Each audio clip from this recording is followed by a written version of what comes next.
خیر کہاں سے کہاں نکل لیا ہم. تو میں یہ بتا رہا تھا کہ جب ضرورت جس کو ہوتی ہے نا اس وقت اس کو صحیح معنوں میں تحقیق کرتا ہے اور پھر اس تحقیق کے بعد جو وہ عمل کرتا ہے وہ ہوتا ہے معتبر جس کو ضرورت ہو. کوئی بھی مسئلہ ہو. ایک نیا بیان آیا ہوا ہے کہ وہ کوئی پنجاب حکومت نے اماموں کو کہا ہے کہ اماموں مسجد کے ائمہ کو کہا ہے نا کہ ہم وظیفہ دیں گے وغیرہ. اب اس میں دو رائے ہیں علماء کی. میں اس رائے میں تجزیہ نگار نہیں بنتا. نہ میری یہ فیلڈ ہے کہ وہ اماموں کو وہ اسکالرشپ ملنی چاہیے کہ نہیں ملنی چاہیے یا تنخواہ ملنی وظیفہ ملنا چاہیے کہ نہیں ملنا چاہیے. کچھ کی رائے ہے کہ نہیں حکومت کنٹرول میں کرنا چاہ رہی ہے مساجد کا ائمہ کو. کچھ کی رائے ہے کہ ظاہر ہے جو مسلم لیگ والے ہیں وہ تو بولیں گے کہ ماشاء اللہ دیکھو ہماری گورنمنٹ کتنی اچھی. جو اپوزیشن میں ہے وہ بولیں گے یہ تو خرید رہے ہیں.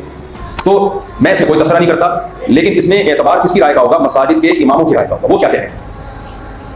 اگر وہ خوش ہیں اس پہ تو بھائی جو خوش ہے تو ملنے دو. اگر وہ کہہ رہے ہیں نہیں ہمیں خریدنے کی کوشش کی جا رہی ہے تو مساجد کے امام بولے ہمیں یہ پیشکش منظور نہیں. وہ بولیں میں اور آپ بیچ میں بولو نہ, کیونکہ مجھے تو ایسے بھی نہیں مل رہا. تو کراچی میں اگر مجھے مل رہا ہوتا پھر میری بات کا اعتبار نہیں. تو یہ موضوع کس پہ چھوڑ دینا چاہیے؟ ائمہ مساجد میں. جناب آپ کی کیا رائے ہے؟ آپ کیا چاہتے ہو؟ یہ ہمیں اسکالرشپ یا وظیفہ ملنا چاہیے کہ نہیں ملنا؟ اگر سب کہہ رہے ہیں یا 99% کہہ رہے ہیں بھائی ہمیں ملنا چاہیے تو پھر ہمیں کہنا چاہیے ماشاء اللہ ویل ڈن بہت اچھا کام ہے یار. اور اگر وہ کہہ رہے ہیں نہیں ہمیں خریدا جا رہا ہے بھائی ہمیں بیوقوف بنایا جا رہا ہے تو پھر نہیں ملنا چاہیے. کیا خیال ہے؟ آپ آزاد رہیں.